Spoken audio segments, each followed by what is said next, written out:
Oke, kita mulai saja perkuliahan kita hari ini. Bismillahirrahmanirrahim. Assalamualaikum warahmatullahi wabarakatuh. Waalaikumsalam warahmatullahi wabarakatuh. Waalaikumsalam warahmatullahi wabarakatuh. Waalaikumsalam warahmatullahi wabarakatuh. Oke, selamat sore semuanya. Sore, Pak. Sore, Pak. Sore, Pak. Sore. Oke, alhamdulillah di hari ini kita bertemu lagi di pertemuan ke-7. Pertemuan terakhir sebelum UTS. Nggak terasa ya. Harusnya sih terasa karena saya ngasih tugas, sudah ada 4 tugas. Kebanyakan juga banyak revisi ya. Sebenarnya dari revisian dan saya koreksi itu tujuannya apa? Tujuannya satu, biar kalian terbiasa untuk mengerjakan maksimal gitu, sesuai dengan apa namanya, sesuai dengan kebutuhan atau requirement. Nanti kalau kalian selesai perkuliahan, entah itu setelah lulus, terus dapat project atau buat pekerjaan itu otomatis itu. Nggak mungkin kalian mengerjakan sesuatu langsung selesai 100%. Buat program atau yang lain, pasti harus ada perbaikan dan lain sebagainya. Sama kalau kalian mengerjakan sesuatu itu, kalau yang udah kerja pasti ada komentar, ini harus diperbaiki, ini nggak mungkin 100%. Dan permintaan yang punya pekerjaan, yang ngasih kerjaan pasti harus kita laksanakan ya, sesuai dengan kalau dalam buat program salah warna, font, geser dikit itu udah termasuk revisi ya. Maksudnya kalau yang ngasih orderan ownernya itu harus minta seperti itu ya harus dituruti. Nggak mungkin kita harus nolak gitu. Jadi biasakan seperti itu, membiasakan menerima revisian seperti itu. Jadi tujuannya memang seperti itu. Dan harus sungguh-sungguh juga, jangan asal-asalan ya. Saran saya sih kalau mengerjakan tugasnya asal-asalan mending nggak usah dikumpulkan sekalian, karena ya daripada ngerjainnya asal-asalan nilainya juga kecil juga ya, nggak mempengaruhi. Terus seperti itu. Oke, sebelum saya bahas ke pertemuan ke-7 ini melanjutkan pertemuan kemarin tentang array. Kalau pertemuan kemarin saya bahas array 1 dimensi atau 1 dimensi ya. Nanti kita ada array 2 dimensi. Tapi sebelumnya saya bahas dulu tentang tugas sebelumnya. Tugas 4 ya.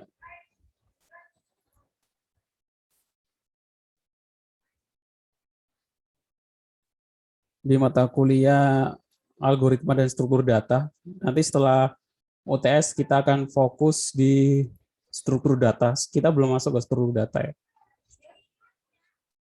Oke. Tanggal 7 hari ini yang ngumpulin lumayan banyak dari pagi jam 10. Kita lihat yang pertama. Yang pertama kayaknya ini salah ngumpulin. Yang pertama ini tugas 3 dikumpulin di form tugas 4. Jadi masing-masing sudah ada formnya ya. Jadi diperhatikan linknya. Ini tugas 3 sih.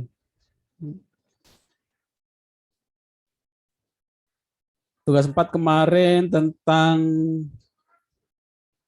array.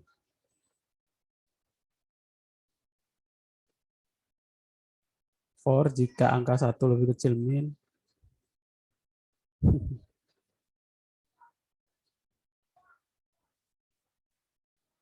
Oke, kita lihat dulu Dava Ardana pengumpulan tugasnya. Kita koreksi bareng-bareng, kita lihat untuk evaluasi juga yang lain.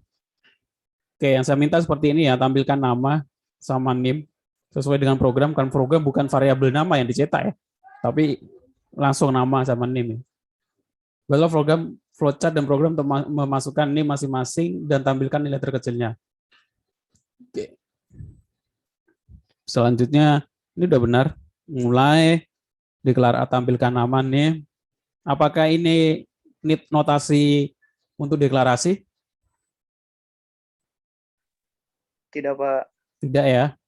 Notasi deklarasi itu apa namanya seperti ini tuh? Jajar genjang ya. Ini udah salah ya, deklarasi.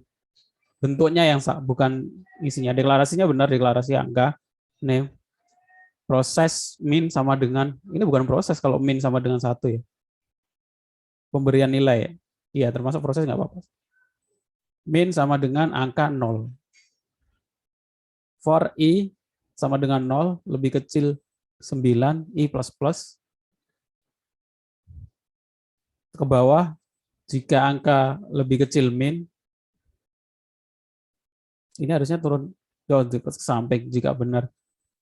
Proses min sama dengan angka 1, salah min sama dengan min. Kalau naik ke atasnya biasanya pakai lingkaran ya. Pakai lingkaran. Ini yang turun ke bawahnya yang mana? Biasanya kalau salah kan nggak diproses.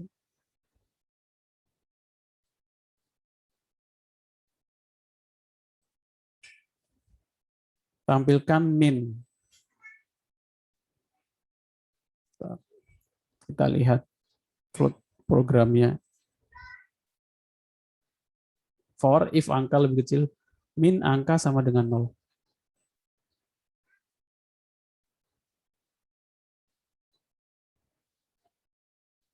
Dava ada, Dava? Hadir. Kalau kita coba aja ya. Min ini angka sama dengan 0 ini nilai angka itu integer. Nilai angka itu ini udah dideklarasikan belum ya? Angka itu oh ini integer angka. Angka 0 ini indeks ke 0 apa isi ke 0? Apa? Nilainya 0 ya? Indeks ke 0. Oh, indeks ke 0. Ya. Oh, dia ngecek indeksnya dari naik 1 ke 1. Min-nya belum dikasih nilai. Min-nya 3 berarti ini pertama kali, Dava. Iya, Pak. Nilai min pertama kali 3 atau 0?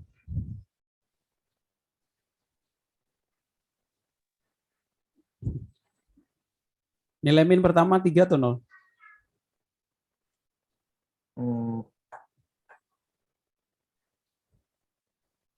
3 ya. Berarti dia ngecek indeksnya 1-1. Oke, nggak apa-apa. Flowchart-nya tadi yang salah bagian itu. Deklarasi. Kalau yang bentuknya seperti ini itu ini sih digunakan untuk for.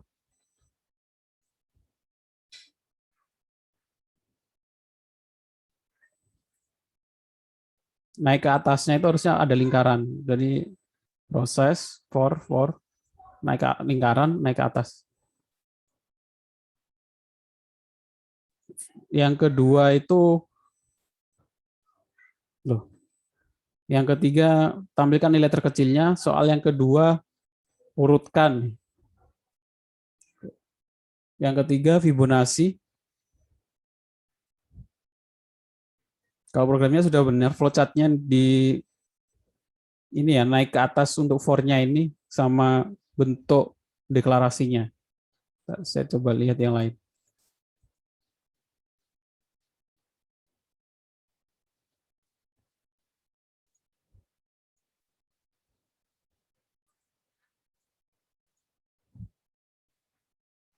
Nah, hujan internetnya naik turun ya. Oke, ini flowchart-nya salah-salan.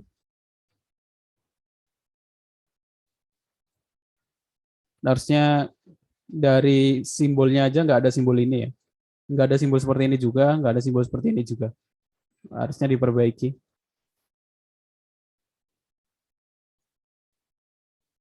Nah, kalau bisa diperbesar ya. Kalau ini nggak kelihatan. Buatnya agak besar. Nah, ini cetak nama dan NIM ini maksudnya jangan cetak nama dan NIM. Di program kan kita nggak mencetak variabel nama dan variabel NIM ya. Tapi langsung ke nama.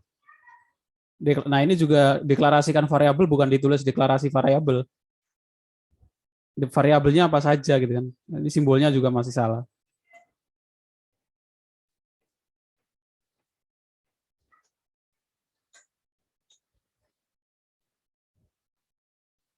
Nah, ini juga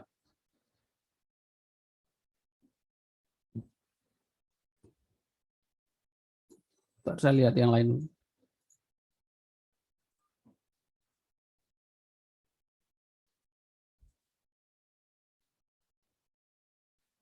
Oke.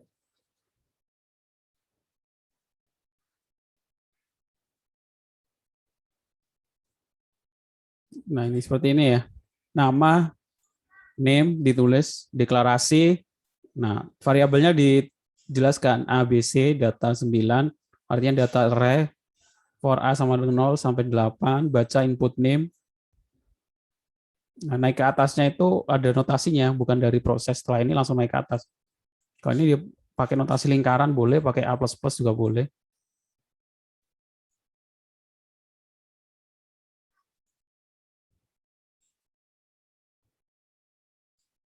Output angka terkecil adalah sama dengan min, selesai. Soal nomor 2, deklarasi for 0 sampai baca input. Nah, ini yang pertama itu untuk memasukkan array name ya, baru habis itu mengecek, menampilkan dari angka terkecil for.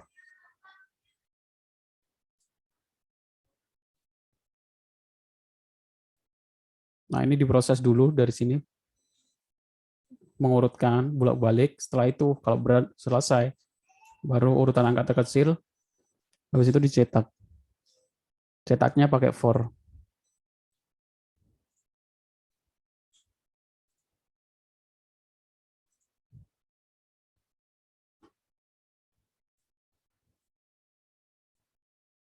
Soal nomor 3, Fibonacci. Pertama for, habis itu if, else if, naik ke atasnya ada, habis itu cetak Fibonacci-nya di dalam for. Bentar.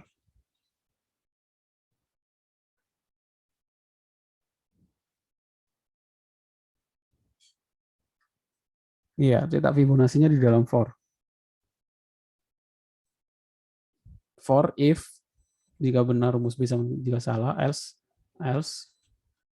habis itu cetak. Oke. Dari sini mungkin ada yang mau ditanyakan untuk tugas 4-nya. Yang lingkaran tadi maksudnya apa? Yang di for? Setelah for itu untuk naik ke atasnya bukan dari proses, tapi ada notasi gambar.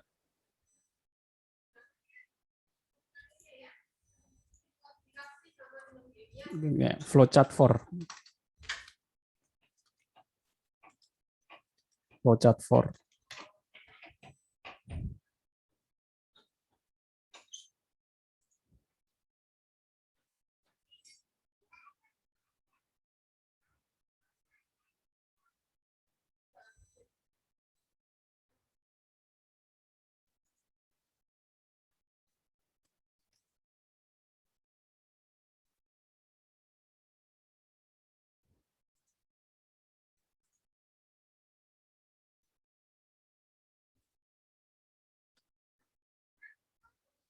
Saya kasih contoh yang ini tadi punya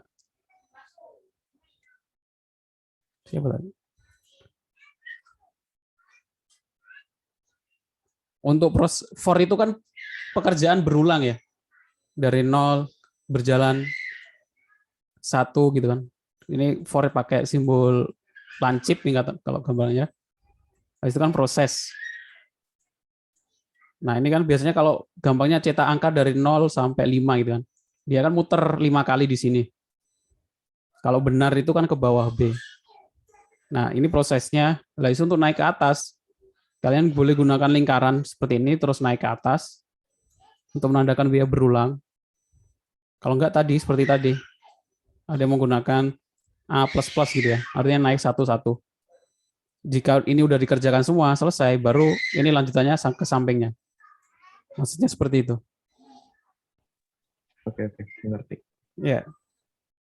Kalau if lancip juga, saran saya sih kalau ke samping agak melebar ya, mending ke bawah yang benar, jika salah ke samping. Kalau if ini kan nggak naik ke atas kan, nggak ada yang naik ke atas. Oke, ada lagi mau ditanyakan? Nah, ini ada yang buat flowchart seperti ini. Ini nggak ada yang tiba-tiba ke samping seperti ini ya. Harusnya ini mulai terus nama, baru deklarasi. Simbol deklarasinya juga bukan pakai for, ini juga bukan pakai simbol ini. Terus ini for, nggak ada naik ke atas. Kalau ini turun ke semua gini, ya artinya dia programnya turun, nggak ada yang berulang. Ini juga turun, ini juga turun. Jika if, ini simbol for, bukan simbol if. Oke.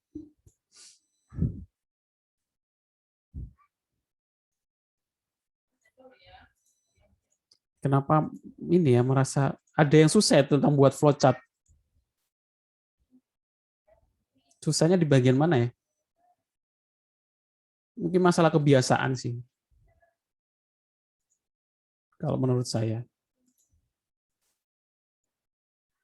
Mulai tampilkan nama dan name, deklarasi, input jumlah dikit. Ini kenapa tiba-tiba naik ya? Ada naik ke atas. Ini harusnya ke for, bukan ke input. Harusnya ke for ini.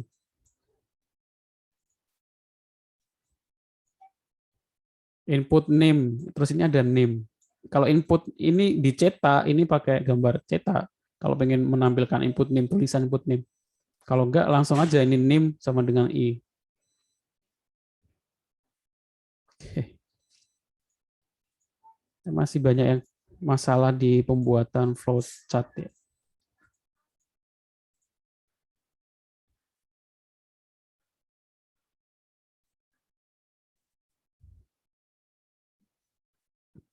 Nah, ya masih banyak yang salah di ini ya, apa saya salah nyampeinnya. Deklarasi, diingat-ingat ya. Deklarasi sama checkout ini sama, tampilkan nama dan name sama deklarasi. Ini simbolnya sama ya. Masih banyak menggunakan deklarasi, menggunakan lancip. Lancip ini gunanya untuk for.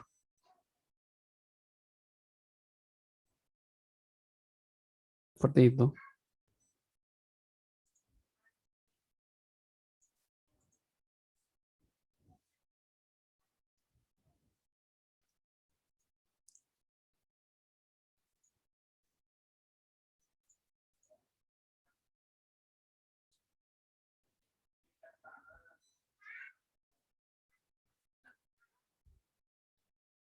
Ini juga deklarasinya masih salah ya. Mungkin dikiranya karena sama itu ya. Jadi emang sama, deklarasi sama input ini sama.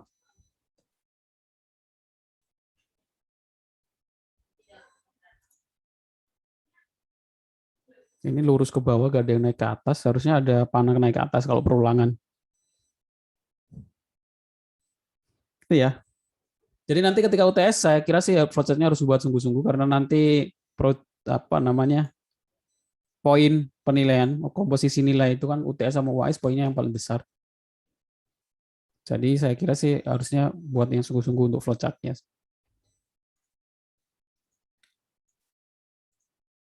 Jangan mungkin terbiasa di SMA gitu ya.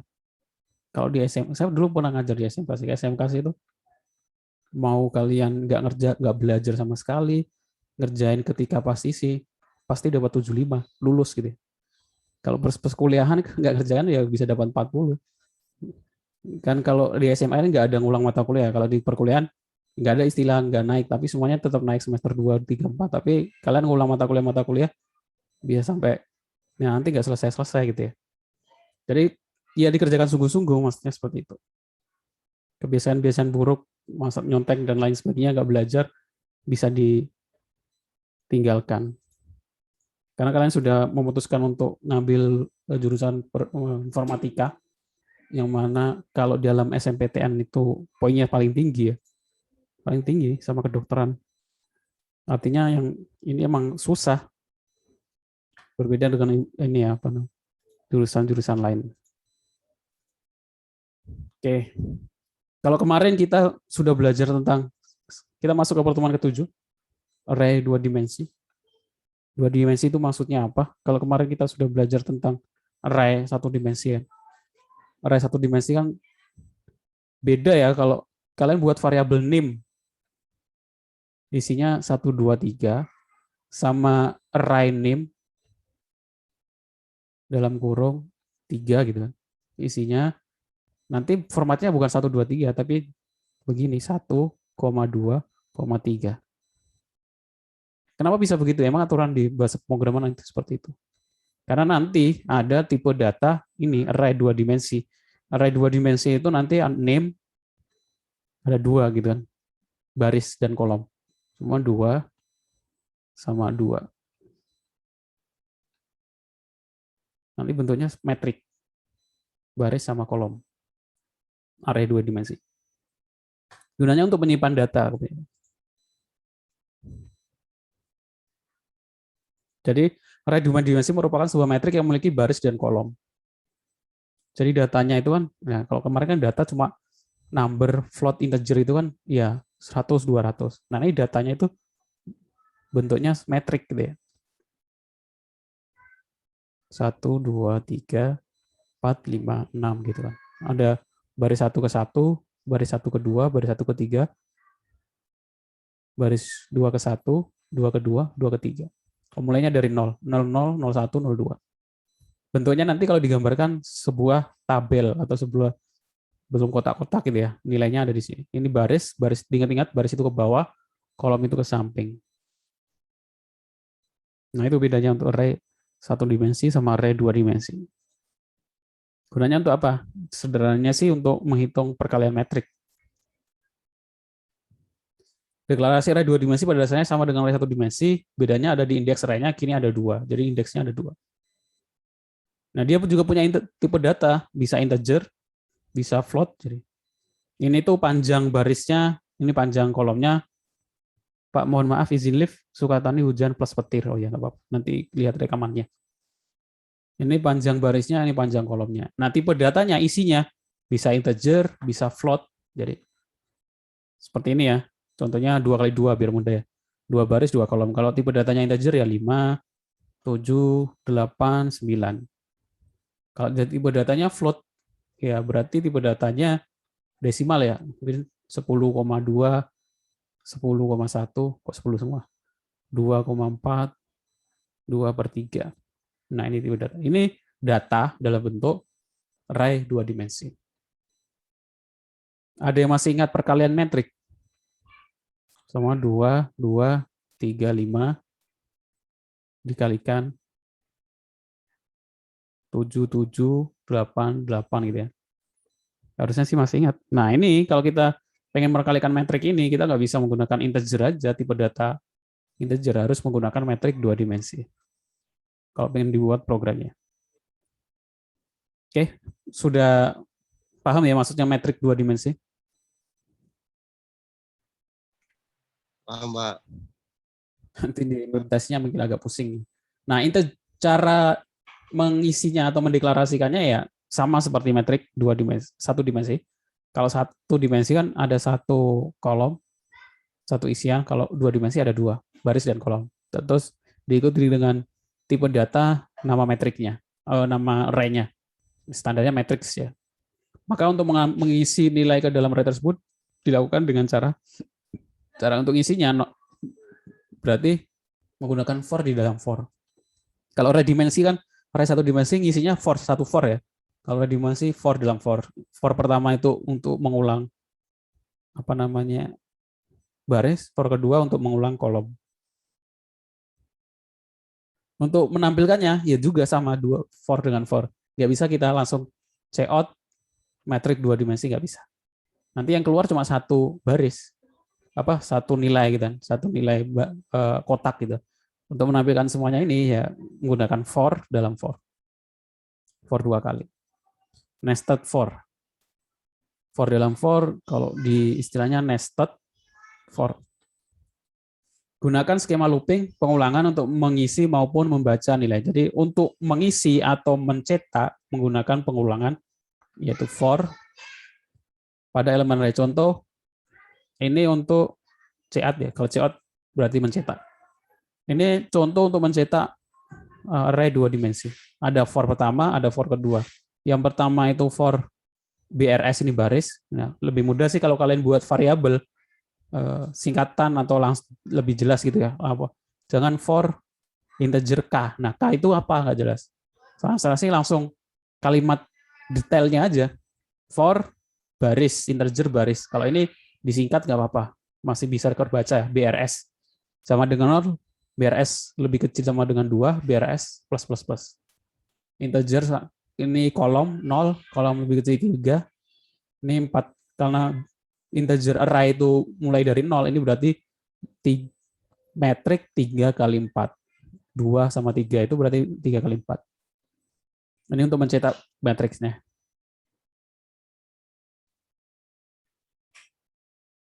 Bukan, ini ada C-in. Ini mengisi nilai.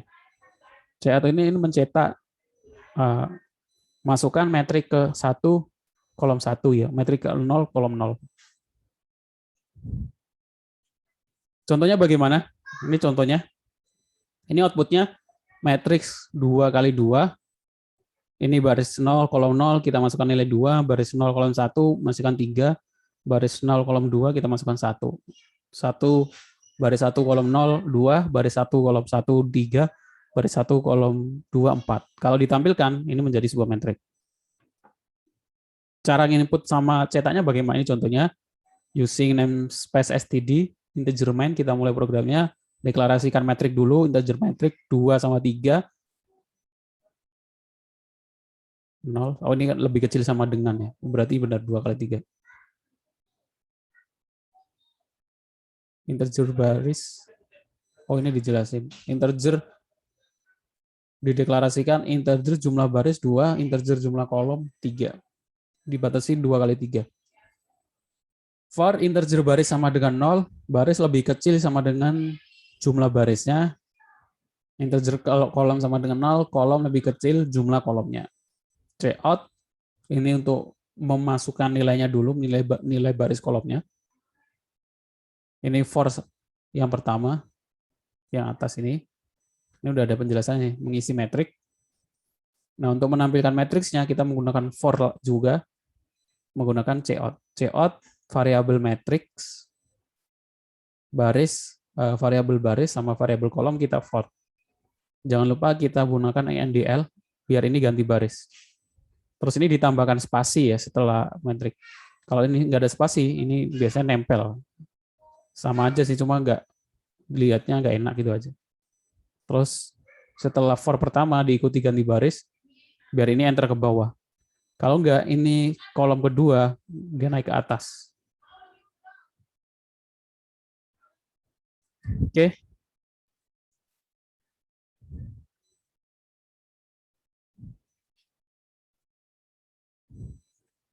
Saya kira itu saja untuk metrik 2 kali 2. Array 2 dimensi. Sampai sini mungkin ada yang mau ditanyakan? Karena ini melanjutkan pertemuan kemarin.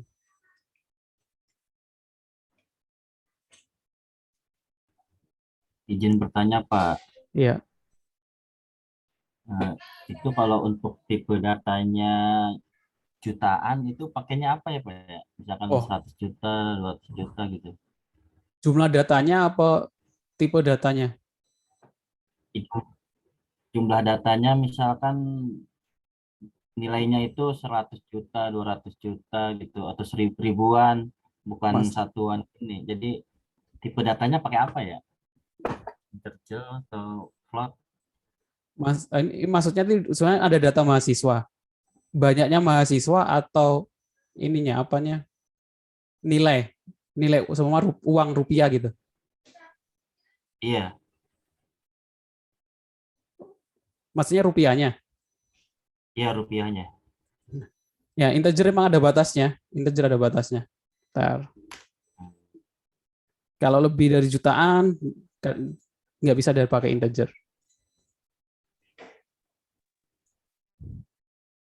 Tipe data.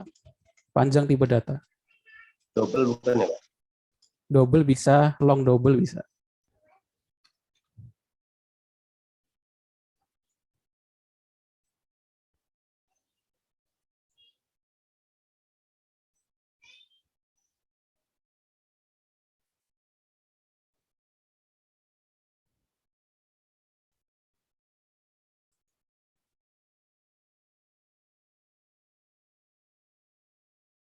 Nah, ini jangkauan.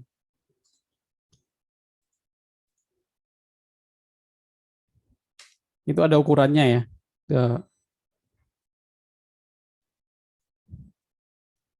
Jadi ada batasnya emang, ada integer, long, char itu menggunakan Unicode, float itu ada batasnya juga ukurannya. Terus ada double, seperti itu. Itu pernah terjadi di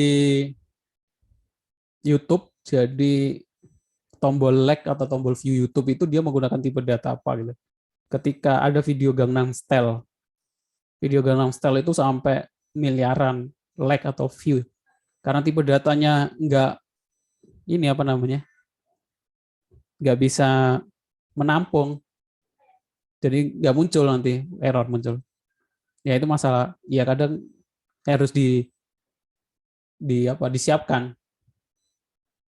Walaupun itu masalah cuma like sama view. Tapi itu jadi pembahasan banyak orang. Maksudnya jadi evaluasi kalau buat program, kira-kira data kita itu untuk menampung nilai yang sangat panjang, tipe datanya disesuaikan. Tapi karena ini masih semester 1 dan masih belajar pemula, saya kira belum sampai nanti kan ada mata kuliah yang bahas tentang itu. Seperti itu ya. Tapi nggak apa-apa kalau ditanyakan. Ya Pak, terima kasih Pak. Iya, sama-sama. Ya, ada lagi yang mau ditanyakan?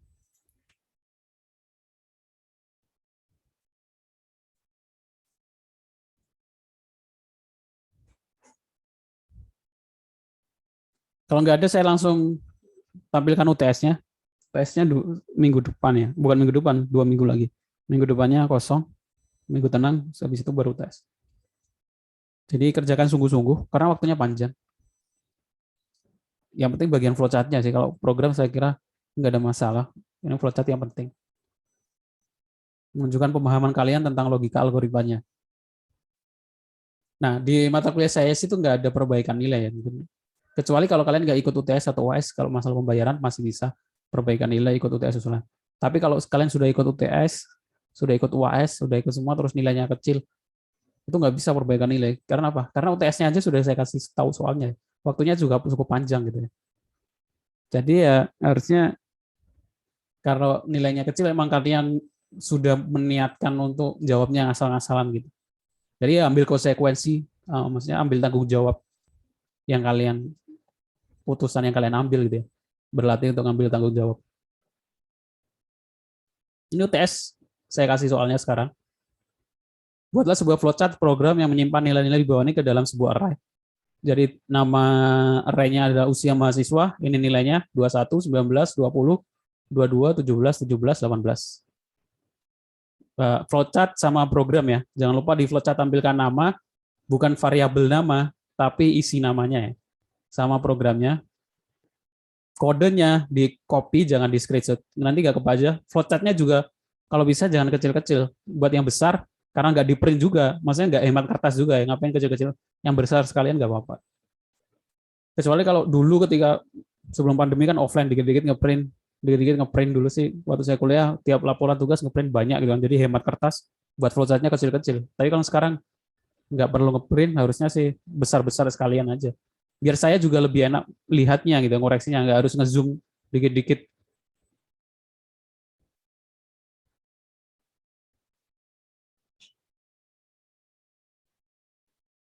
Kemudian buatlah flowchart dan program untuk mengeluarkan output mahasiswa yang usianya di atas 9 tahun. Nah, kalian tampilkan yang di usia, datanya tetap ini. Untuk soal nomor 2, yang usia 19 tahun itu indeks keberapa? Contoh output mahasiswa yang berusia 19 tahun, mahasiswa ke-1, ke-3, atau ke-4 gitu ya. Terus yang ketiga, buatlah flowchart dan program yang dapat menghitung nilai rata-rata dari semua usia mahasiswa. Setelah itu, rata-rata usia mahasiswa berapa dari data ini? Ya sama sih, kalau kemarin kan nilai yang terkecil, nilai yang terbesar, terus rata-rata sih saya kira tinggal operasi aritmatika biasa ya, nggak ada kendala. Indah ingat, datanya di input ya, jangan dideklarasikan, tapi di input.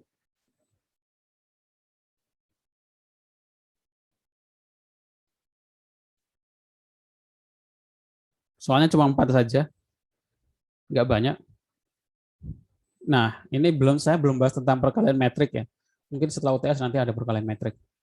Ini untuk buat metriknya dulu, baru nanti buat perkaliannya. Buatlah sebuah flowchart dan program untuk menampilkan metrik dengan jumlah baris dan kolom diinput oleh user. Jadi baris kolomnya itu terserah. Ya, sama seperti tadi, tinggal kalian buat input sama kolom baris sama kolom inputan baris dan kolom dibatasi maksimal 10 nggak apa-apa. Kalau sudah bisa menampilkan metrik, nanti tinggal perkalian metrik. Oke, sampai sini mungkin ada yang mau ditanyakan? Inputannya Pak. Ya, Array kan dimulai dari indeks ke 0 ya Pak. ya. Jadi kalau mau nampilin mahasiswa mulainya ke 1 apa ke 0? Oh. Kadang diakali sih, maksudnya default dari programnya kan 0. Tapi kalau kita pengen mulainya dari 1, ya kita langsung buat aja kita tambahkan 1. Paham maksudnya? Oh iya baik Pak. Ya kita tambahkan sendiri 1. Maksudnya setiap program kita tambahkan sendiri 1. Kalau pengen mulainya dari 1. Tapi kalau defaultnya mulai dari 0. Iya iya. Iya. Pak. Sama-sama. Oke? Izin bertanya Pak. Iya. Yang itu yang mengenai flowchart Pak, itu. Aduh. Ya, Ini, Pak. ya. Yang flowchart itu kan yang simbolnya deklarasi ya. Kalau Ya. dilihat pas awal-awal kita pertemuan kedua itu di sana contohnya itu deklarasi ya segi 1 2 3 4 6 gitu ya. Oh. Pas jadi ya itu. Oh, ada yang menggunakan simbol seperti ini. Iya, enggak maksud di contohnya itu juga ada yang di materi Bapak itu pas lihat contohnya ada gitu di deklarasi. Saya ngasih contoh yang lebar gitu. Notasi deklarasi flowchart. Karena ada beberapa referensi memang dalam deklarasi flowchart.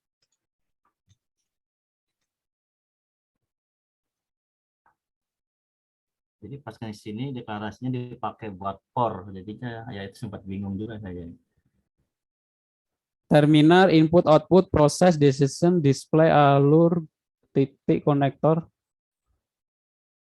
Oh iya, prepresent pemberian nilai. Oh iya, prepresent. Ya, udah benar. Berarti saya yang salah. Deklarasi menggunakan, oke, nanti saya cek lagi tugasnya yang sudah saya benarkan lagi. Oke, terima kasih masukannya. Sama-sama Pak, terima kasih.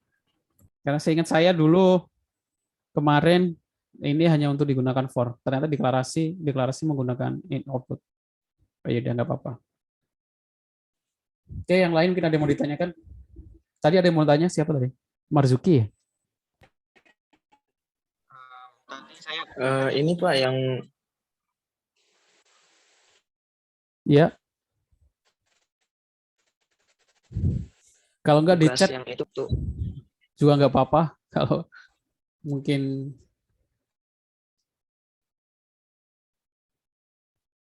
bisa dilanjut Pak. oh iya. Itu yang tugas nomor 1. Kan itu buatlah flowchart dan program yang bisa menyimpan nilai-nilai ini ke dalam sebuah array gitu. Iya. Nah, itu di COT ditampilkan juga hasilnya gitu. Iya. Apa Jadi di input ya standar kayak tadi, kayak metrik tadi di input, pertama di input kemudian ditampilkan untuk menunjukkan bahwa datanya tersimpan ke dalam variabel usia mahasiswa, kan otomatis buktinya dengan cara ditampilkan. Iya, ditampilkan. Kalau masalah ditampilkannya macam-macam ya, mungkin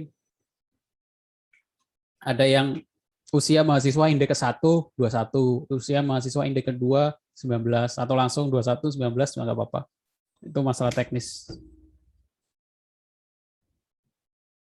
ya, Jadi Pak, deklarasi terima kasih. pakai segi 6. Iya, deklarasi pakai segi 6. Kalau pakai yang sebelumnya juga nggak apa-apa. Oke. Jadi deklarasi pakai segi 6. Iya. Nanti saya cek lagi koreksiannya. Pak, izin mau bertanya, Pak. Iya. Ini yang dari soal buat UTS, ini ikutnya array, berarti array yang 1 dimensi kan ya, Pak ya? Oh iya, ini array 1 dimensi nih. Kalau array 2 dimensi, ini nanti data mahasiswa biasanya. Data mahasiswa isinya nama sama nilai. Jadi indeks pertama nama, indeks kedua nilai, bisa seperti itu. Terus juga kan dari soal 1, 2 sama ketiga kan itu kan masih ada sambungannya ya Pak. Iya. Itu nanti di programnya yang nomor 2 sama 3 yang dari 1 masih dilanjutin gitu apa langsung langsung bikin ininya yang kedua sama 3 sendiri-sendiri Pak? Ini buat programnya terpisah ya, karena nomornya terpisah. Terus karena ini untuk menampilkan nilai mahasiswa yang di atas 19 tahun, ya otomatis kalian mulai dari deklarasi ini mulai dulu dari program 1, mengulang lagi dari input deklarasi usia mahasiswa, terus kalian isi, terus saya itu tampilkan nilai mahasiswa yang lebih besar 19 tahun. Seperti itu. Terus ketika ngerjakan nomor 3, ya kalian mulai lagi dari deklarasi usia mahasiswa, habis itu proses hitung rata-ratanya, cetak rata-rata nilai mahasiswa. Ya, seperti itu.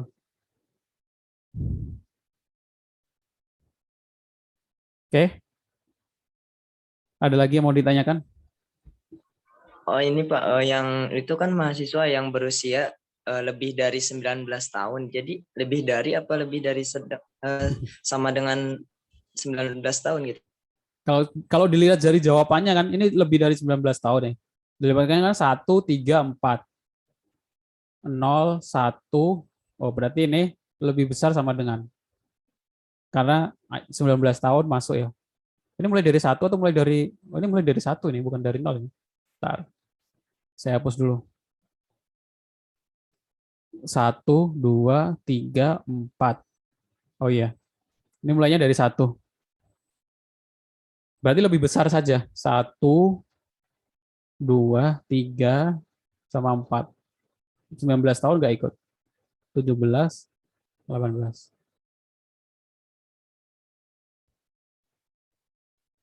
Ya, seperti itu.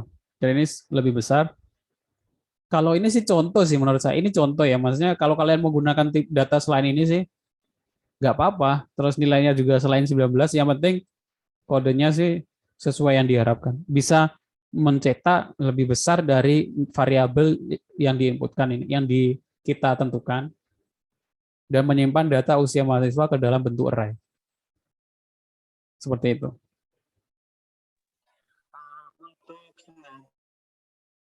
Oke. User. Gimana? Untuk itu yang di atas 19 tahun berarti inputan dari user. Ya, yang mau dibuat inputan dari user. Oh iya. Oke. Nah, nanti ketika UTS, pengumpulan UTS-nya di e-kampus ya, bukan di web. Pengumpulan UTS-nya di e-kampus, tapi bentuknya sama seperti tugas. Kalian upload di Google Drive, terus linknya dikumpulkan di e-kampus. Jadi nanti ada pengumpulan link. Sama seperti pengumpulan tugas dosen lain yang menggunakan e-kampus ya. Boleh, kan bisa upload dokumen sama link. Kalau saya sih link saja, dokumennya lewat Google Drive masing-masing, karena kalau lewat kalian ngupload dokumen ke e-kampus, saya kadang nggak bisa view, harus di-download dulu. Agak lama gitu. Kalau menggunakan link, tinggal saya klik langsung muncul halamannya. Terus kalau bisa sih pakai di PDF atau Word ya. Kalau menggunakan Google Doc itu kadang formatnya ini ya berantakan ya. Saya lihat ada yang formatnya berantakan. Jadi kalau bisa sih dibuat di PDF atau ya pakai Google Doc boleh, tapi jangan sampai berantakan. Pastikan jangan sampai berantakan. Ya karena itu karena UTS ya mempengaruhi nilai juga. Baik, Pak. Ya. Oke. Ada lagi yang mau ditanyakan?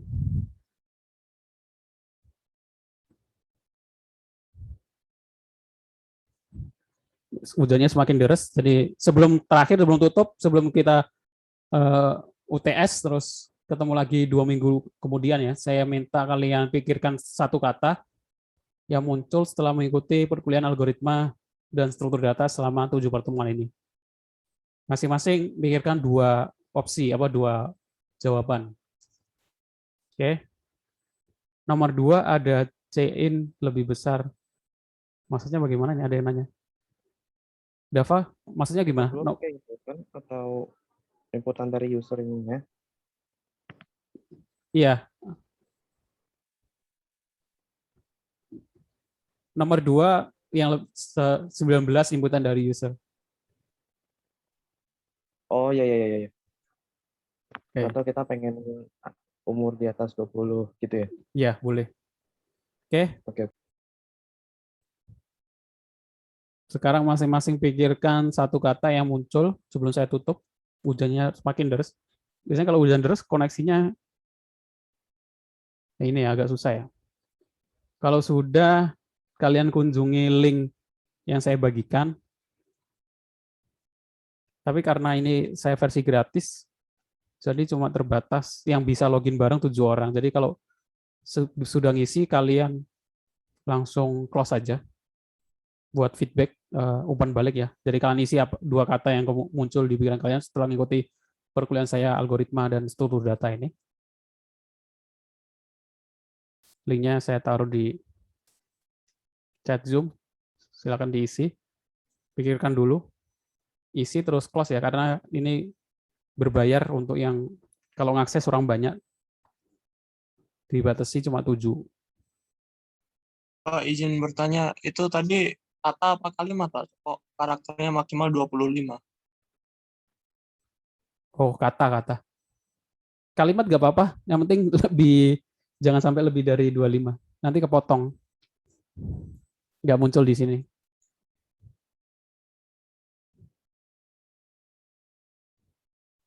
Minta sih kata sih, kalimat juga nggak apa-apa.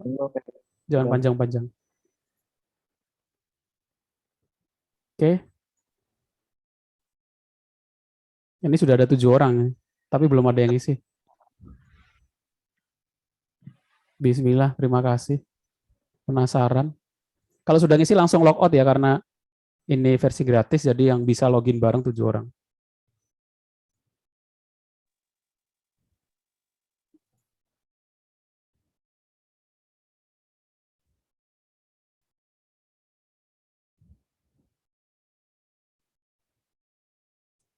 Ya, oke.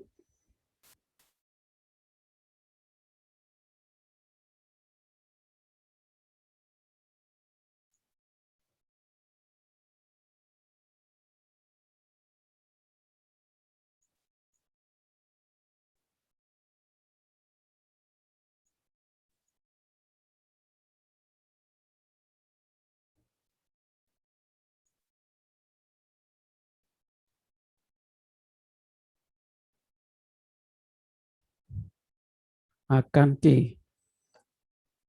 apa ya Mas? Rumit tapi harus bisa. Logika belum terbuka nah ini ya. Kalimatnya terbatas ke 25 ya. Jadi kalau panjang enggak.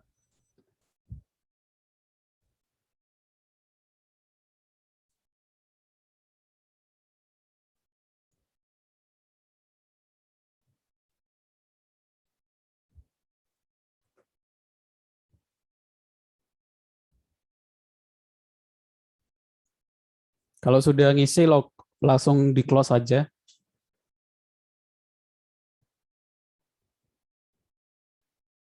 Soalnya gantian.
Kok aneh ya? Ada yang izin karena mengikuti daring via Zoom, Pak.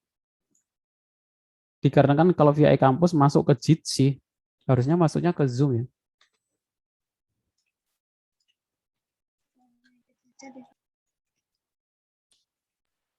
Limit terus, Pak. Kenapa? Kampusnya susah diakses. Oh, limit ininya. Yang sudah ngisi langsung keluar ya. Yang belum ngisi ini aja, jangan buka dulu. Ini yang website dari Bapak limit terus, Pak. Oh.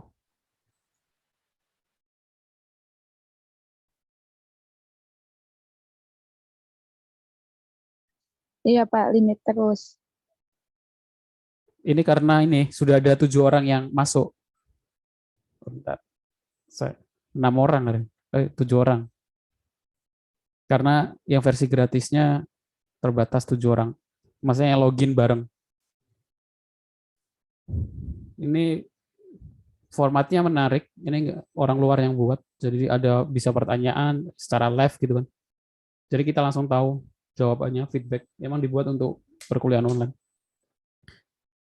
Terus dia dibatasi kalau pengen banyak harus berbayar.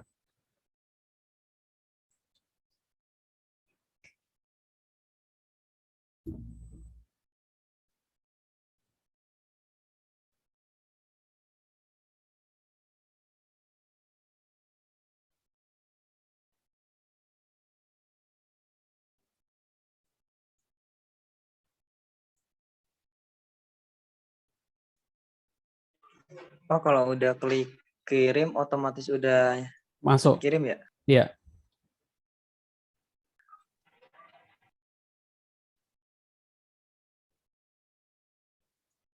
Ini ada yang baru. Kayaknya baru ikut mata kuliah saya ya, ada yang WA belum masuk ke grup. Baru masuk ikut mata kuliah saya, Pak ya. Tria NIM 311. Tria ada Tria? Kenapa? Ada. Lu baru masuk di perkuliahan ini? Enggak, Pak. Udah dari pertemuan kedua. Oh, pertemuan. Tapi belum. Oh. Ya. Tapi udah ngerjain tugas? Udah, Pak. Udah. Ya. Kok bisa masuk Jitsi ya? Harusnya sudah saya set Zoom di kampusnya. Kurang tahu ya, Pak. Tapi tadi memang pas dicoba emang masuknya ke Jitsi, Pak. Oh gitu ya? Baru pertama kali ini, Pak. Baru pertama kali ini yang masuk ke Jitsi. Biasanya ke Zoom langsung. Oh, error berarti. Ya, wajar lah namanya program buatan manusia.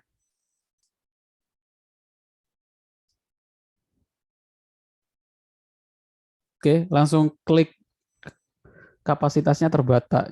Iya, kapasitasnya terbatas, cuma 7 orang yang bisa login. Jadi harus gantian.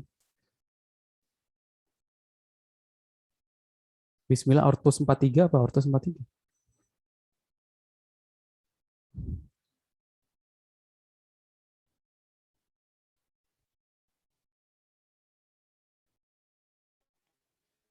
Itu pakai bahasa Jepang apa ya, Pak? Ya tahu juga. Ada yang isi pakai bahasa Jepang. Totemo apa tuh?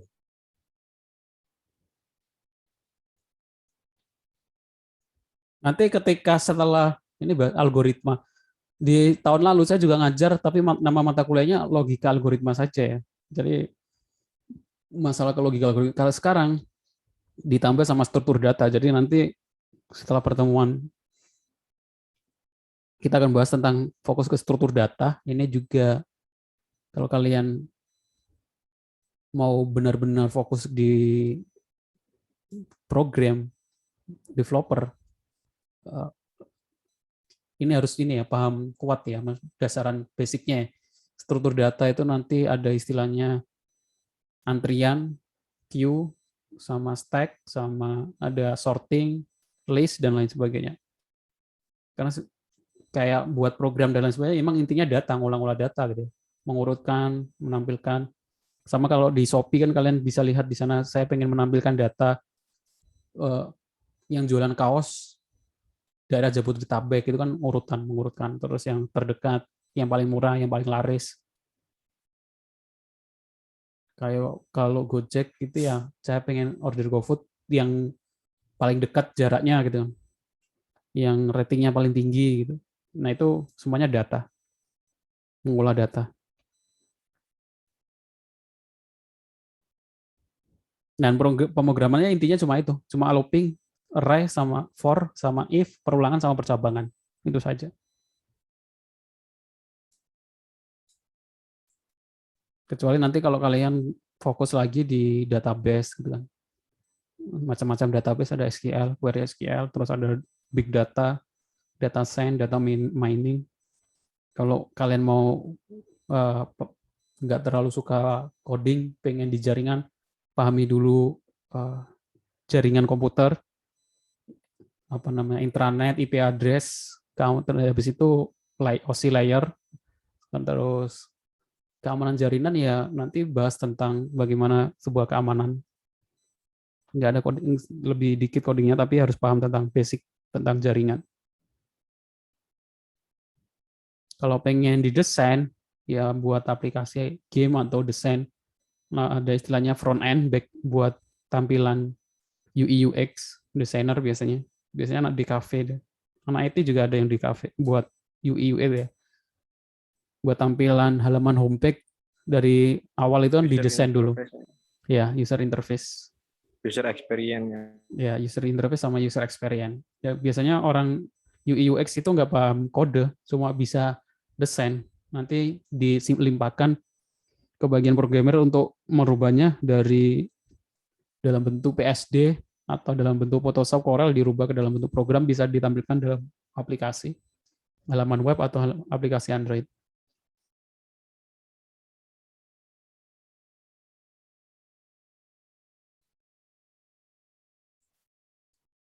Kelas ini cukup banyak ya jumlahnya. Ini kalau offline, saya kira satu bangkunya nggak cukup, satu kelas.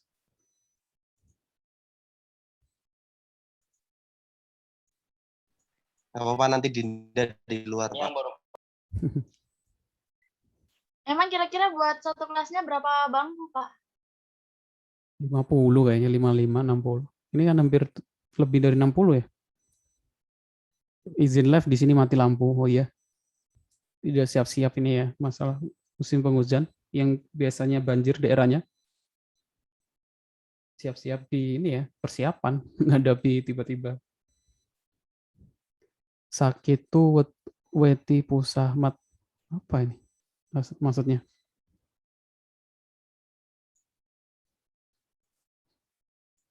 Sakitu, ini bahasa Sunda ya? Bukan.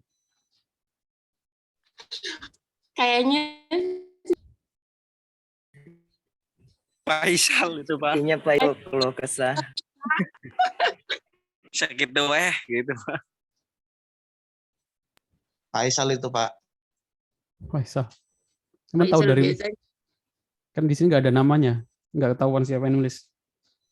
Terbiasa soalnya, Pak. Sering gitu. curhat, Pak, dia, Pak. Oh.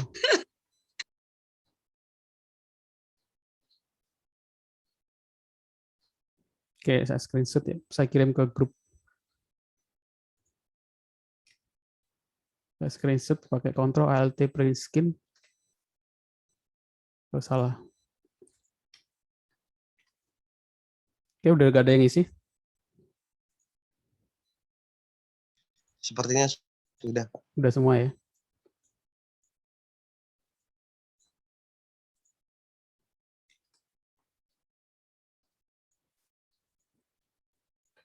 Oke, terima kasih. Silakan dikerjakan tugasnya, UTS-nya. Sungguh-sungguh sih. Karena saya lihat, kalau bisa sih yang semana ya, serapi, buat kode itu ada namanya beautify ya. Beautify itu tuh untuk merapikan kode, mungkin kalian. Beautify. Kalau barisnya panjang itu kan kalian biasanya nggak rapi gitu kan. Kalian rapikan otomatis. Beautify. Itu nanti kalian paste di sini, dia akan otomatis merapikan. Saya kasih contoh ya. Contoh program C++ yang panjang.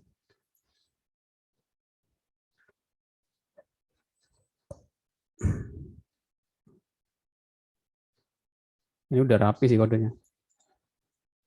Ini contoh kode yang kalian mungkin nggak rapi gitu kan. Biasanya kan ada yang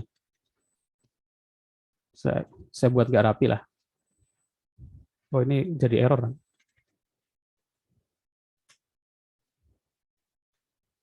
Nah, beautify ini untuk merapikan biar enak dilihat. Ini spasinya pengen berapa. Nah, dia otomatis udah langsung merapikan di sini.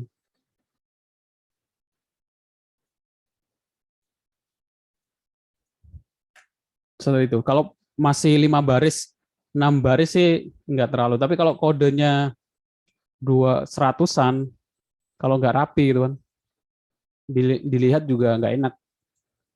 Orang yang lihat orang lain. Nah, dia langsung merapikan.